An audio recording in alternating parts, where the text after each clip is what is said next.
Real Virginia is proudly produced by the Virginia Farm Bureau Federation. For almost a century, Farm Bureau has been a friend of the farm for all Virginians. Visit our website at vafb.com. Hello everyone, and welcome to Real Virginia, a show about Virginia agriculture and the people who produce the wonderful local products we enjoy. Brought to you by the Virginia Farm Bureau. Here's what's coming up on this week's show. Researchers are exploring a new crop for Virginia farmers. It's a great time of year for a hearty bean soup, and herding dogs are an essential part of some farm operations. Home will always be Virginia, between the Blue Ridge and Chesapeake Bay, Atlantic to Appalachia, home in my heart always. Welcome back to Real Virginia, everyone. We're coming to you this week from George Washington's Mount Vernon in Fairfax County. Since colonial times, Virginians have been trying to grow fava beans in the Old Dominion without much to show for it. However, researchers at Virginia Tech and here at Mount Vernon are gathering evidence that fava beans like these could one day be a favorite for farmers, cooks, and gardeners. At George Washington's Mount Vernon, workers are trying to do something the namesake couldn't: grow fava beans. Thomas Jefferson writes in a letter in December of 1794 that the president had grown them without success, and he's referring to George Washington, who was president at the time, trying to grow fava beans. And we also learn that Thomas Jefferson attempted to grow fava beans as well. Wallace Creamer says the reason both former presidents were unsuccessful was because they were trying to grow them in the summer, and fava beans are a winter weather crop.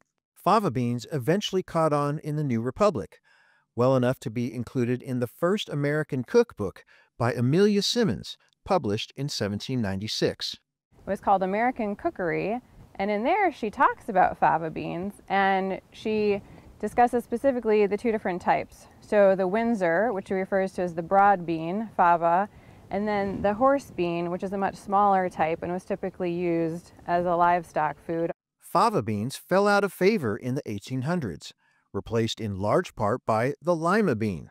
But today, fava beans are getting another look as a viable production scale crop. Professor Maria Bellota is part of a team studying fava bean production at the Tidewater Agricultural Research and Extension Center, operated by Virginia Tech. The school was awarded a grant by the U.S. Department of Agriculture to study the feasibility of fava bean production in the Mid-Atlantic. It can handle up to 10 degrees Fahrenheit. It grows wonderfully at 60 to 65. It can do very well at temperature from 45 to 75. According to a publication from the research team, fava beans are second only to soybeans in protein content. They also contain significant amounts of vitamins and fiber. But there could also be other reasons to grow fava beans. That same publication cites projections that temperatures in the Mid-Atlantic are expected to rise by 2.7 degrees Fahrenheit by 2050 and more by 2100. If our summers are going to become too hot and too dry, that maybe we should be looking at crops that we can plant and grow at wintertime. And fava bean seems to be one of those. Besides their practical uses, fava beans can also be planted for aesthetic reasons. I think it's a beautiful plant that if you are a home gardener, it looks really great in the garden. It has a really large white and black flower that's nice to look at. At Mount Vernon, the experiment with fava beans appears to be going well. I think we will continue to grow fava beans. Rebecca's doing very well with them here in the nursery garden, and it's really great to have crops at all times of the year that the public can see as we're working to interpret George Washington's historic gardens. And because it's a crop that not many people are familiar with, those are the ones that draw the most attention and that we can really use to educate the public. Whether they're used as a cover crop or as a protein source for people or animals, fava beans appear to have a favorable future in Virginia. At George Washington's Mount Vernon in Fairfax County, I'm Burke Moeller reporting.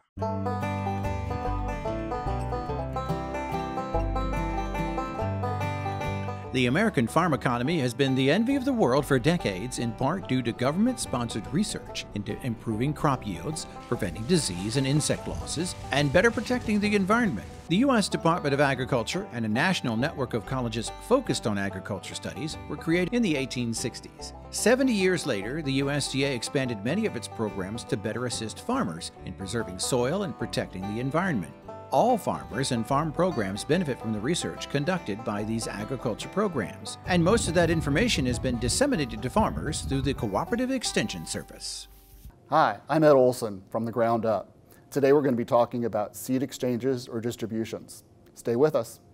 Every year, 500 people in the United States die in an all-terrain vehicle-related accident, and another 1,000 people are seriously injured. Sadly, many of those victims are children. Number one tip for riding an ATV is definitely wearing a helmet. You think about the opportunity to overturn an ATV, imagine your head the same density as a watermelon and how easy it would be to crack. One of the biggest things that we always push for anybody we train is always make sure that you have a good quality helmet before you ride. This message brought to you by the Virginia Farm Bureau Safety Advisory Committee. Winter is the perfect time to rebuild your seed collection. Ed Olson with Virginia Cooperative Extension shows us how one Master Gardener program makes sure everyone has the chance to plant a garden this spring, from the ground up.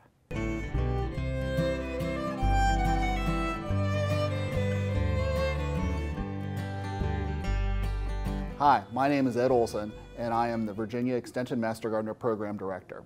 We're here in Montgomery County Extension Office with Wendy Silverman, who is the New River Valley Master Gardener Director.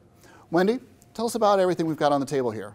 Sure. Today we are focusing on one of our major projects, and that is our seed distribution program.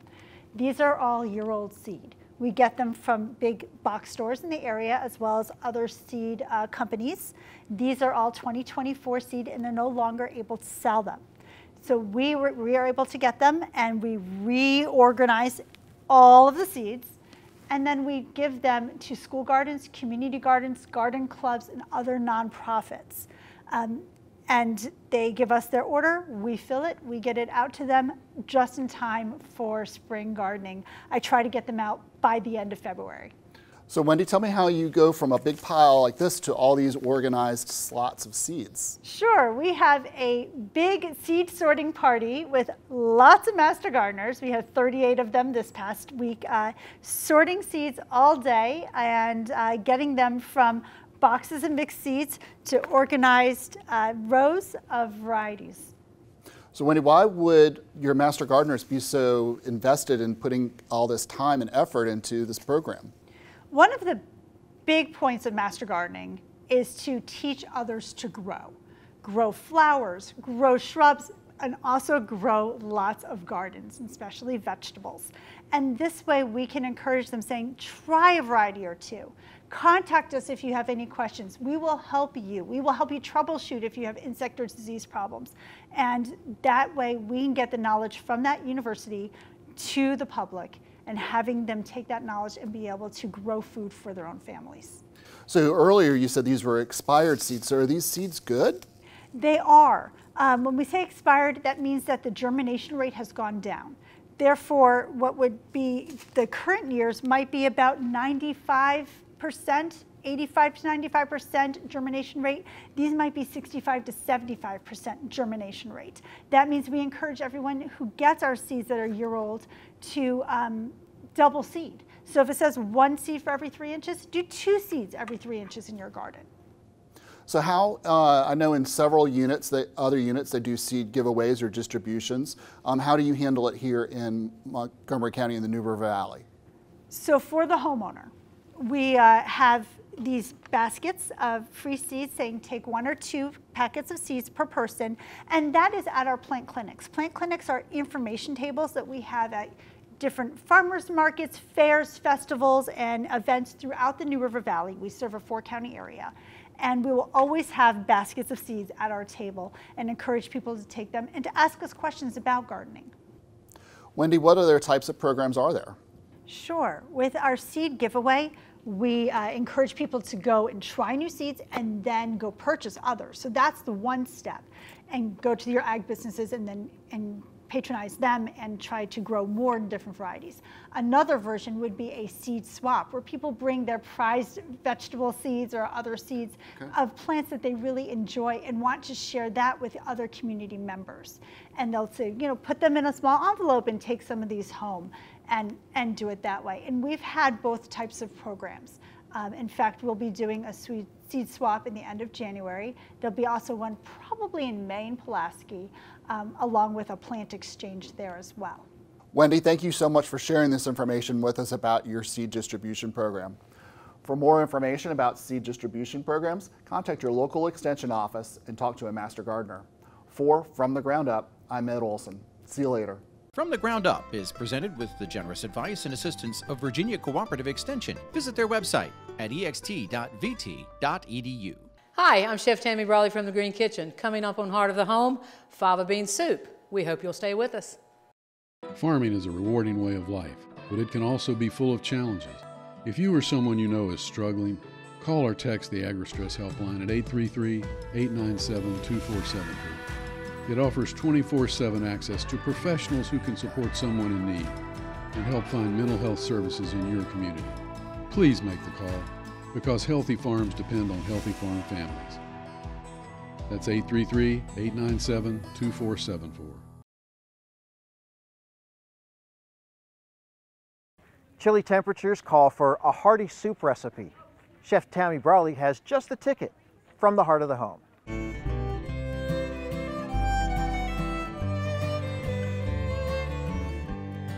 Hi, I'm Chef Tammy Brawley of the Green Kitchen. Welcome to Heart of the Home. And today I'm here to show you guys a delicious soup using something you're probably not very familiar with, and that is fava beans. Fava beans, I've just learned a little while ago, are also known as a broad bean, and I can certainly understand why. They are somewhat broad in shape and nature. The thing about fava beans, however, though, they do need to be shelled 2 to 3 times, depending on whether or not you get fresh ones or ones in the freezer. I happen to get these in the freezer section of my grocery store, but I did want to show you, I shelled the amount that we need for the soup, but I did leave a couple of unshelled ones. I have read that you may eat the shells, but I'm not really keen on that. So I have one that was frozen, and we thawed it out. I'm going to slit it kind of down the middle a little bit. Just want you to see that you pop that one shell off, and there it is, and that's the shell, the bean that we're using for our soup. Now the fresh ones, they're going to be a little bit more difficult to find in some areas. Some grocery stores, some farmers markets have them. I could only find the frozen ones, and they're perfectly acceptable for all recipes. So I've done 3 there right out of the shell, right into our bowl. And what we're going to do now is we have our pot on, and we're going to add the beans to our pot. Now the recipe says to cook them until they're soft. Well, that would certainly be the case if we were using fresh ones. These are frozen, so they're pretty much kind of already soft, so they're not going to require a lot of cooking time. And we want about 1/2 cup or so of chicken stock. Not a lot of chicken stock, we don't need that. We're going to hit it with a little bit of salt. And we're going to let that come to a boil. All right, our fava beans and the chicken stock that we've added have softened up quite a bit. Again, using frozen ones, they're not going to take near as long as it would if they were fresh. So we're just going to stir that up a little bit. And we're actually going to move our pot over to close to where I can use a stick blender. We're going to talk about the differences between blenders. This is a hand stick blender that is certainly electric, and it's got, you know, certain speeds on it and everything. This is far easier to use than a regular blender. Now that being said, I know that most people don't have a stick blender, so I want to talk about the differences just a little. We could easily move our product into the blender and use it to blend the soup, but there's a couple of different things. One is mainly the safety part of it. If you choose to do it in a regular blender, one, you're going to have to go partially here, then back into a different pot. Then by now you've got 3 things to clean. The other thing is that if you do not vent this, if you put something hot in it, if you do not vent it by removing your little top and you pop that blender on, it's going to explode, trust me. It's happened to me before. And so what you want to do is make sure you protect yourself. take the top completely off or vent it, as I said. You want to take a towel and put it over the top of that hole. Then you want to pulse your blender, okay, just a little at a time. And that way it helps develop the speed that it needs, but it also keeps the steam down and keeps it from exploding all over you and your ceiling and your counters and such. So that is, if you're going to use any soup or any product in a regular blender, that is the way to do it. Now, my personal favorite kitchen tool that I have is a stick blender, and this keeps me from having to wash 3 pots, and I simply put it in here. This comes apart, just so you know. This part you wash. Obviously, you would not wash the motor. I'm going to put it in here, move it around.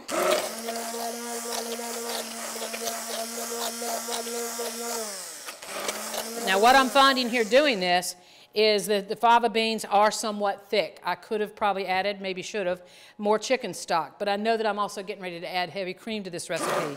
So I'm actually going to go ahead and just add a little heavy cream to help balance out the liquid consistency of it.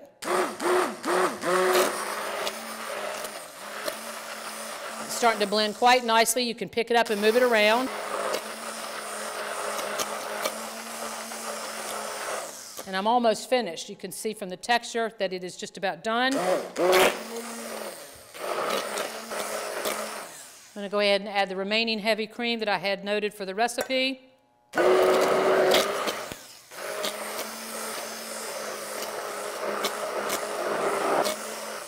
All right, this looks beautiful. Nice warm soup for the cold temperatures that we're having.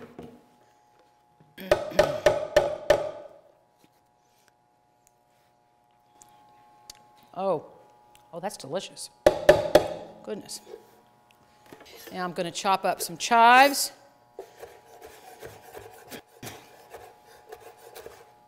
You know, just about any sort of garnish you wanted to put on top of this would be nice. Chopped parsley would be great.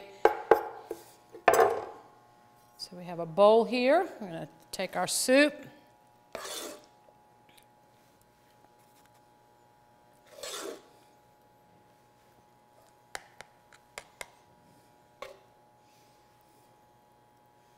All right, top that with some chives right on top, nice little garnish. Oh, this is beautiful. And there you have it. I'm Chef Tammy Brawley from the Green Kitchen. This is fava bean soup. Join us next time on Heart of the Home. Recipes from the Heart of the Home can be found on the Virginia Farm Bureau website at vafb.com/recipes, as well as on Chef Tammy Brawley's website at greenkitchenrichmond.com.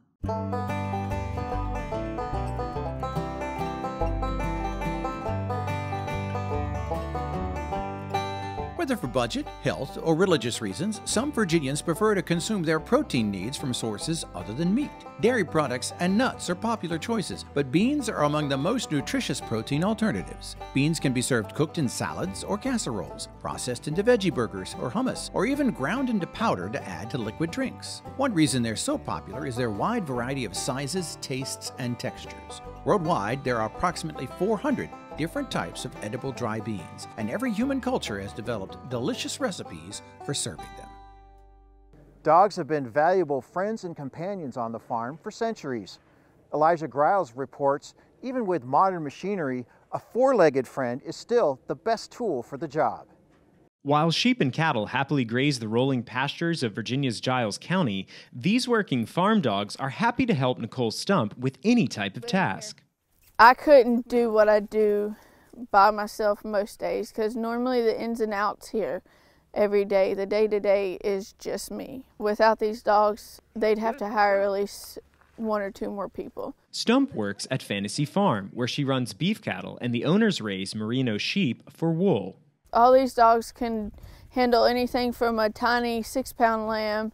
They know how to be gentle enough for that, to be vastly gritty enough to handle a fierce mama, whether it's a cow, a ewe, whether it's a ram or a bull, that's very after them. They know how to manage their level. They know when to get on something and when not to. They can judge it. They know to be able to get the whole flock, whether it's anywhere from 2 or 3 to hundreds. They go out and go around something and you can see that they've missed something. I have what is called a look back command on them. So they'll stop and they'll turn around and go to pop to see what else is behind them. Stump's deep connection to her working farm dogs started when a friend played herd dog matchmaker. I had a friend who lives out in the western United States, and she had a border collie that I really liked come up for sale. And I debated it, and she's like, try her. I feel like she'll get really good for you. Well, I bought her, and here we are now with several more dogs later. And it's just, once you get one that actually will work and actually helps you, you'll never not have one. Just down the road at Glenrose Farms, Stump's mentor, Laura Knoll, says that her love of working farm dogs began in childhood on the other side of the nation. I'm originally from Southern California, and I was an animal science major there, and fell in love with sheep even before that, and fell in love with border collies even before that. There was an old television show called the Betty White's Pet Set, and they had a clip of a border collie and a shepherd doing their thing and talking about it, and it just captured the dog-loving, crazy kid that I was. A job at nearby Virginia Tech brought Knoll to the area, where she has brought her livestock production and working farm dog dream to life. We raised production-oriented, registered Dorset sheep, and the dogs help me with day-to-day and moving sheep around, sorting sheep, and I also teach lessons here, so the dogs help me set up for that so that I can give the students the right sheep for their level of dog and that sort of thing. Like Stump, Knoll sees her dog's capabilities as nearly endless. I had a situation in San Diego where I knew there was a mountain lion around, but I also knew I was missing some sheep, and they would not come out. They were in the thickets and having a great time eating in there or hiding from the mountain lion, and they would not come out. And I finally changed the command to the dog from, look back to go find the sheep, and I said, find them. Her nose went to the ground, she tracked them, and she found them and brought them out. She knew the difference. Although several breeds of dogs are well suited for herding, Knoll and Stump say both nature and nurture make a successful herd dog. Genetics matter, and we're breeding some pretty elite dogs now. The average producer doesn't need elite, but they still need good. They need a solid, good dog without any genetic quirks bred in. They have the natural ability to herd. You can see it in puppies as young as a few weeks old. Obedience is a very important thing for a dog.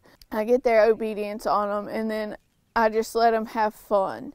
And usually don't put any pressure or let them really get onto stock until after they're about 5 to 6 months old.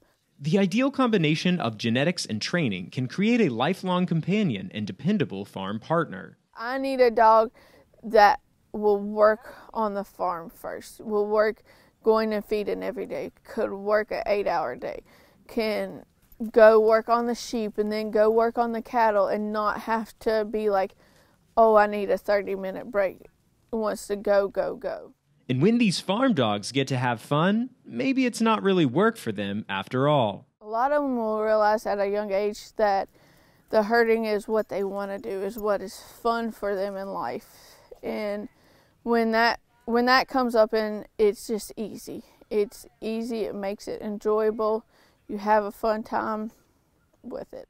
These canine companions make the perfect four-legged farmhands for livestock producers in Giles County and across the state. For Real Virginia, I'm Elijah Griles. We're so glad you could join us to celebrate all the bounty Virginia has to offer. From the kitchen to your home and garden to our beautiful wide open spaces, we're proud to say that this is Real Virginia.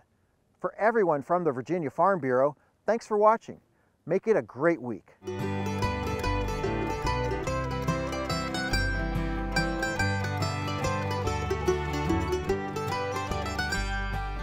Home will always be Virginia, between the Blue Ridge and Chesapeake Bay, Atlantic to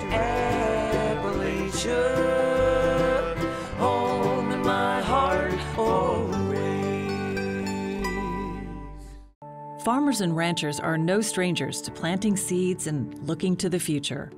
Some crops take just months to grow, while others take years to bear fruit. The same can be said for what we do here at Farm Bureau in cultivating leaders.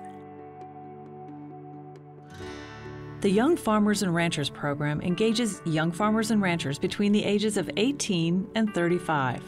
Through its conferences, competitive events, networking opportunities, and other activities, young farmers and ranchers become equipped and empowered to serve as leaders in Farm Bureau and in our communities. It's been a really good learning experience for us. I am so thankful to have these experiences and these opportunities. We have been involved with Farm Bureau for the last 12 years, and we have learned a lot, and we have networked with people. Our operation has actually changed a whole bunch because of networking through Farm Bureau. YF&R has worked for more than 20 years to provide food to those in need around our country through our Harvest for All program.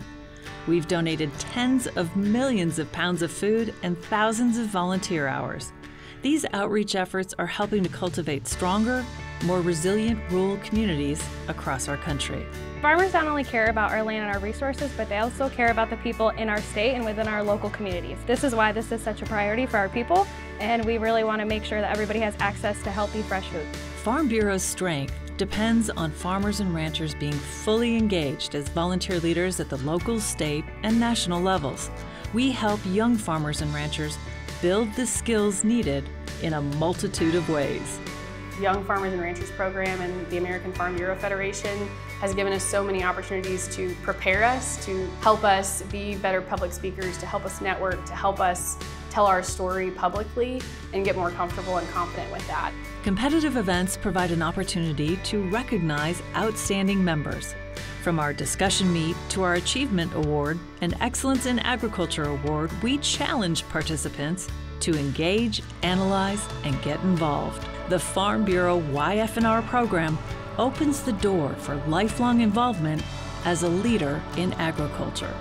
Get involved. Our Farm Bureau family is who we lean on. Just in this last week, we've had a member of our young farmers group pass away, and we have all leaned on each other.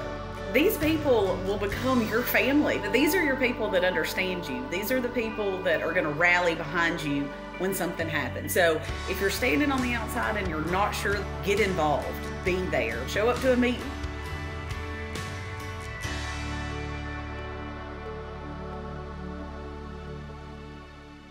We're thankful for our farmers for giving us all of our food, locally sourced, and taking care of this baby's tummy so he can grow really big. Thank you so much for raising the cows so that I can have milk every day. Thank you, farmers, for giving me corn to eat. We love farm-to-table food and cows. Thank you, farmers. Thank you. Thank you for Brussels sprouts and raspberries. I like strawberries, and thank you, farmers, for harvesting them. I'm thankful for milk, cheese, eggs. Hey, we just want to say thank you to all the Virginia farmers out there. We love what you do. Keep up the good work.